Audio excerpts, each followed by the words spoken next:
Kamera belakang mana enggak? Oke ya. Nyampe. Oke, udah cukup. Oke ya. Ya. Udah ya? Ya, boleh.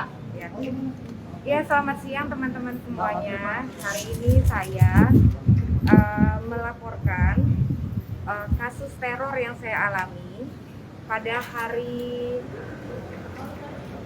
Minggu malam sampai Senin pagi, dan teror itu pun juga masih berjalan sampai hari ini. Oke, saya cerita sedikit. Awalnya itu saya mengawali perjalanan saya ke Palembang. Saya terbang ke Palembang pada hari Sabtu untuk menemui seseorang di Palembang. Dan kemudian sesampainya saya di sana, saya datang dari Palembang hanya berdua orang, teman saya perempuan. Itu saya berpikir saya datang ke sana punya tujuan baik, ingin menemui seseorang tanpa ada niat sesuatu yang buruk. Setibanya saya di sana, saya langsung ke rumahnya.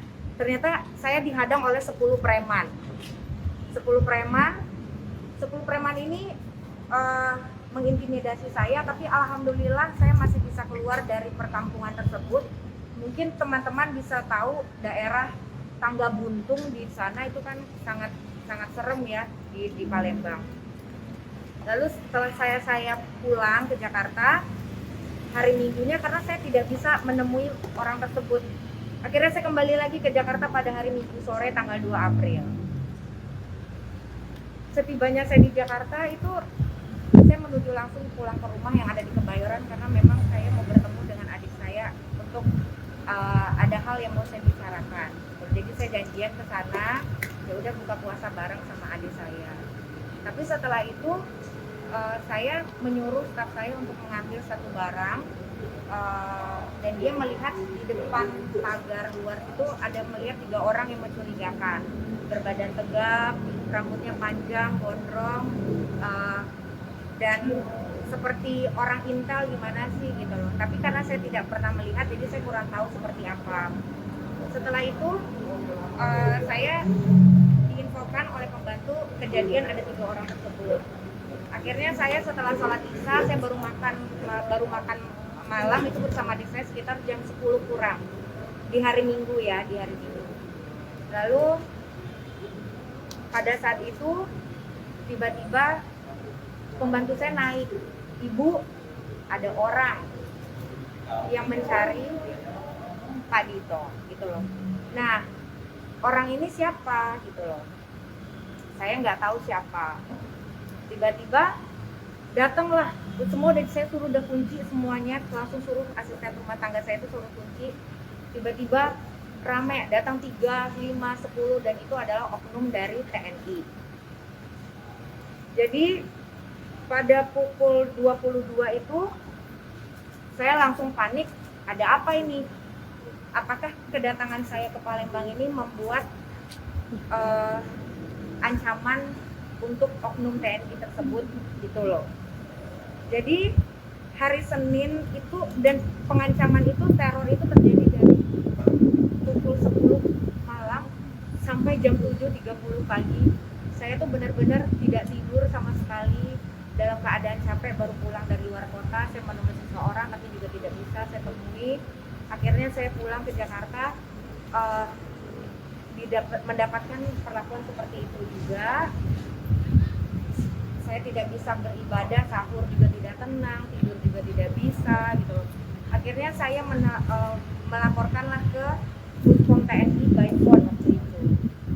Akhirnya di Puspom TNI itu mereka datang ke rumah dan melihat keadaan situasi sudah clear, baru saya evakuasi. Setelah itu kakak saya membuat laporan hari Senin tersebut di hari yang sama. Hari Senin kakak saya membuat laporan ke Puspom. Nah, kenapa saya akhirnya datang ke sini? Karena saya meminta perlindungan LPSK atas terkaitnya peristiwa teror dan ancaman terhadap saya dan keluarga yang dilakukan pada hari Minggu, sejak mulai hari Minggu, dan peristiwa ini sudah sangat menimbulkan trauma karena yang datang itu bukan hanya 1-2 orang, tapi betul-betul 30 orang dan saya sudah mendapatkan data-datanya. Orang itu pada malam itu di ketuanya itu adalah inisialnya HS, pangkatnya letkol, satuannya infanteri. Jadi mereka melakukan hal itu kepada saya sendiri juga bingung. Saya ini kan warga sipil. Kalaupun saya melakukan tindak kriminal yang harusnya yang menjalankan itu adalah polisi gitu loh, bukan oknum dari TNI gitu loh.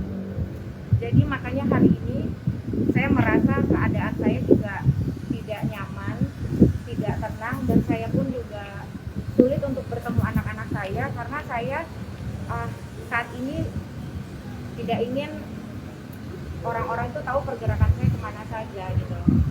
Bahkan tadi pagi ini pembantu saya juga menyampaikan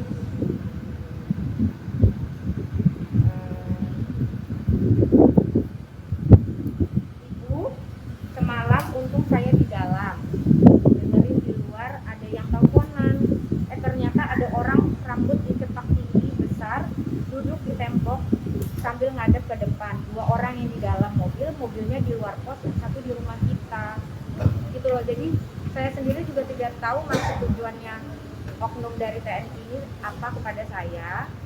Jadi kalau memang kedatangan saya itu ke Palembang itu menyangkut membuat perasaan seseorang terganggu gitu loh, tidak nyaman, saya juga tidak tahu karena tujuan saya baik, saya tidak mengganggu orang, saya tidak ada punya niatan hati untuk membuat orang merasa terancam terhadap kehadiran saya, karena tujuan saya juga datang dari Jakarta ke Palembang bawa buah tangan, bawa makanan, akhirnya saya bawa kembali ke Jakarta. Jadi peristiwa ini akhirnya saya laporkan ke LPSK. Sudah cukup sampai di situ saja, dan mungkin nanti ini teman-teman lawyer juga mau lanjut ke Barreskrim. Nanti ada yang mau disampaikan apa? Tidak ada keterkaitannya, jadi saya meminta perlindungan kepada LPSK karena saya sendiri juga tidak tahu kenapa saya disatronin oleh oknum TNI gitu loh. Dan saya sudah melaporkan ini ke Puspom TNI gitu. Mbak, tujuan ke Palembang itu apa? Nah itu nanti saya nggak bisa cerita sekarang. Jadi sampai di situ dulu. Intinya tujuan saya itu bukan tujuan jahat, tujuan saya berbuat baik, bersilaturahmi. Kalau memang saya mau niat jahat, nggak mungkin saya datang berbondong-bondong. Saya hanya berdua sama teman perempuan. Itu saja. Pihak lawyer izin bertanya, ketika kita laporan ke LPSK kan berarti terkait suatu saksi ya, suatu kasus atau korban dari suatu kasus. Korban. Iya baik, jadi tadi Mbak Lindi sudah menjelaskan klien kami, kepentingan kami ke sini mewakili Mbak Lindi hanya untuk memohon perlindungan kepada lembaga perlindungan saksi dan korban.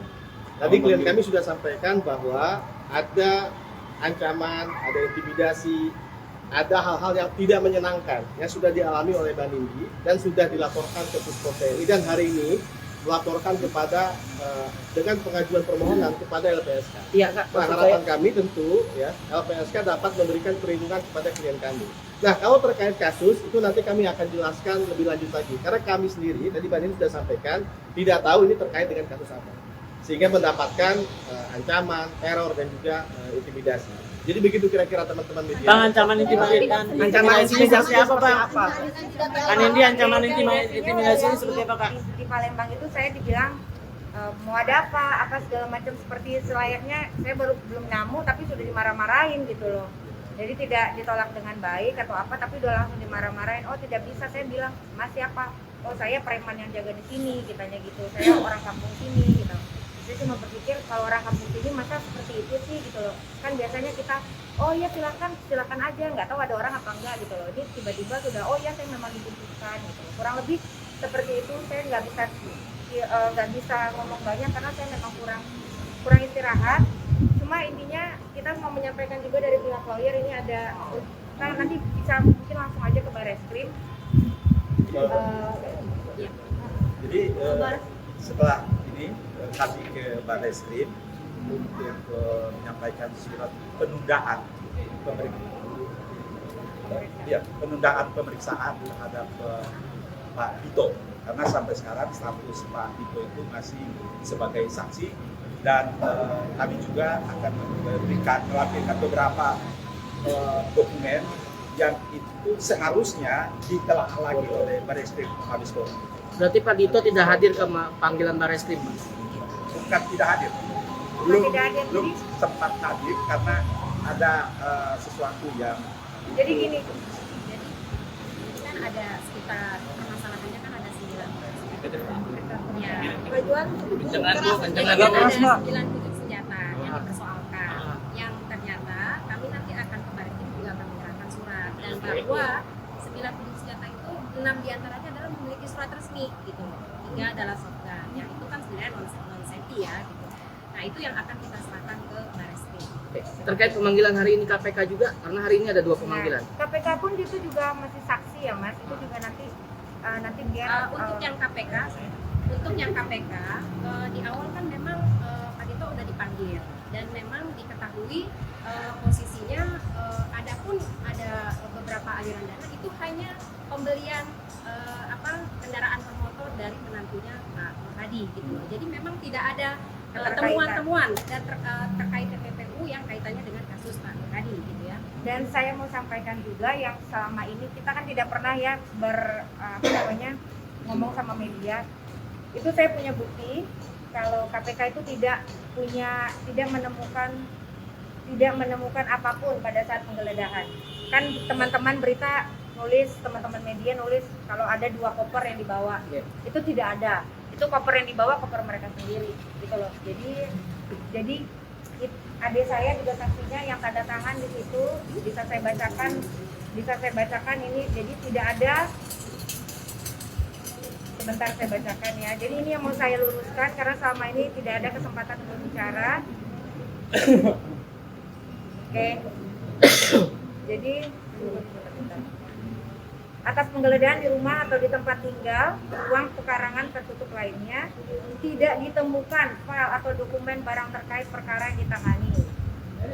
Kemudian penyidik membuat berita acara penggeledahan untuk ditandatangani penyidik bersama-sama dengan para saksi dan pihak yang menguasai rumah atau ruangan tempat tertutup lainnya tersebut gitu loh. Jadi sudah ditandatanganan ya. Jadi kan selama ini beritanya dibilang katanya membawa 2 koper. Itu tidak ada isinya, itu koper isinya mungkin barang mereka sendiri ya. Jadi makanya saya itu udah capek juga pemberitaan kanan kiri. Saat ini saya sendiri juga nggak apa-apa diberitakan macam-macam karena kan yang tahu juga kita gitu. Maksud saya kenapa saya selama ini diam, karena menurut saya tidak ada yang perlu juga yang harus saya jelaskan tentang hidup saya, apalagi tentang pribadi saya gitu loh. Jadi kalau untuk sekarang saya hanya fokus untuk urusan keamanan hidup saya, untuk kelanjutan hidup saya bersama anak-anak, karena saya jadi kayak diteror-teror oleh oknum TNI gitu loh. Kenapa kok jadi, maksud saya TNI itu kan menjaga NKRI ya, menjaga kedaulatan rakyat dan menjaga pertahanan. Emangnya seorang saya ini bisa merubuhkan pertahanan negara gitu loh. Itu saja. Sampai di sini ya. Dan ini takut terseret namanya terseret kasus itu Mbak. Postingan dituding malah mencari kambing hitam seperti apa? Oh, ngapain saya kambing hitam? Siapa yang ngomong kambing hitam? Tudingan yang Siapa yang ngomong kambing hitam? tudingannya pihak sebelah. Siapa? Ya kamu mau percaya mana? Itu kan itu kalau dibilangin kambing hitam buat apa, kan saya yang mengalami. Kalau mau kambing hitam kan, saya kan saya sempat menulis kok di Instagram saya mencari nomor telepon HS. Karena saya sudah mengantongi nama-nama orang tersebut gitu. Intinya begitu, dan saya punya foto-fotonya, saya punya semuanya, saya punya bukti. Mereka melakukan pengerusakan dan maksudnya mereka melakukan intimidasi dengan menggunakan seragam, datang berbondong-bondong 30 orang lebih loh. 30 orang lebih, kamu bisa bayangkan saya itu sudah seperti kayak di film-film G30S. Nah kurang lebih seperti itu lah. Mbak Nindi takut namanya keseret nggak sih Mbak atas kasus itu Mbak? Enggak lah, itu kan jadi kita beda case ya Mbak, Mas, jadi nggak ada urusan. Karena panggilan pertama kedua nggak datang kenapa? Nanti sudah ada penjelasannya, nanti tunggu saja ya. Anak kondisinya seperti apa? Anak-anak kondisinya mengerti, cuma saya video call, saya kalau udah bahas anak saya nangis karena saya sudah dari saya ke Palembang, saya nggak ketemu sama anak saya sampai sekarang. Mbak Nindi memberi dukungan apa Mas Dito, Mbak Nindi? Ya pokoknya masalahnya cepat selesai karena saya tahu dia tidak seperti itu aja sih. Kenapa Mas Dito nggak mau muncul dari kemarin? Mbak? Nanti tunggu aja. Karena kan ada waktunya. Itu nanti tunggu aja pasti muncul. Iya makanya saya tuh kan kemarin tuh izinnya ibu pergi ke Palembang sebentar ya gitu. Iya bu gitu. Terus tiba-tiba pas saya pulang, saya mau pulang kan ke rumah habis makan tuh sama adik saya tuh sama pulang. Taunya tiba-tiba saya nggak bisa keluar rumah gitu. Dan saya juga nggak bisa hubungin ibu saya karena saya takut nanti saya khawatir kan. Tapi alhamdulillah anak-anak saya kan sama ibu saya jadi saya tenang. Kita ngabuburit juga anak-anak jalan-jalan, jajan sama ngabuburit di dapur juga. Iya sempat itu kan sebelum saya berangkat. Udah ya biar cepat kebaran. Oke, Jadi poin kami tadi mohon diluruskan terkait ada pemberitaan yang di awal bahwa ini terkait dengan kasus yang lain. Ini nggak ada. Jadi hari ini klien kami ya dan juga didampingi oleh kuasa hukum ini mengajukan permohonan ya agar mendapatkan perlindungan dari Lembaga Perlindungan Saksi dan Korban. Jadi hanya itu saja, terkait lain-lain KPK dan Barreskrim nanti ada tim kami yang akan ke sana. Ya. Jadi bisa nanti teman-teman bisa di sana. Nanti kan ada statement. Kita sudah mengajukan satu perlindungan fisik, satu lagi perlindungan fisik. Kalau perlindungan fisik itu nanti akan berkembang ya dalam prosesnya apa. Ini tergantung bagaimana situasi dan kondisi dari di sini. Jadi berarti sekarang Fadil juga perlindungan Ya Allah. Oke, yang pasti semua dalam proses trial PSK ya. ada penjagaan dari LPS. Iya itu yang Sedang diproses, sedang Pak. diproses. Iya tadi saya juga titip pesan kan maksudnya yang kalau nanya-nanya soal senjata apa segala macam selama ini kan kita tidak pernah memberitahu kalau ada tentang keberadaan surat ya gitu. Dan kalau bilang ada 9 dan tidak ada surat itu kan apa tadi Bang? 3 airsoft gun ya. Airsoft gun itu kan tidak ada perlu surat. 6 itu ada suratnya tapi dia masih diproses sidik di penyidikan ya. Itu Mbak jadi Nindi, terkait yang di Jaksel bagaimana Mbak? nggak tahu saya udah nggak ada itu kan Nanti lagi itu, nanti nanti juga ya Mas terpisah ya, ya nanti udah ya. close itu ya udah close ya, Oke ya. Oke. Terima kasih Kak Nindi. belum bisa ngabuburit jangan tanya tadi saya aja buka puasa kayak gini makasih ya YouTuber saat ini saya sedang berada di LPSK dan tentunya kali ini saya sedang bersama meliput Nindi. Terima kasih sudah nonton. Jangan lupa like, subscribe, dan share ya.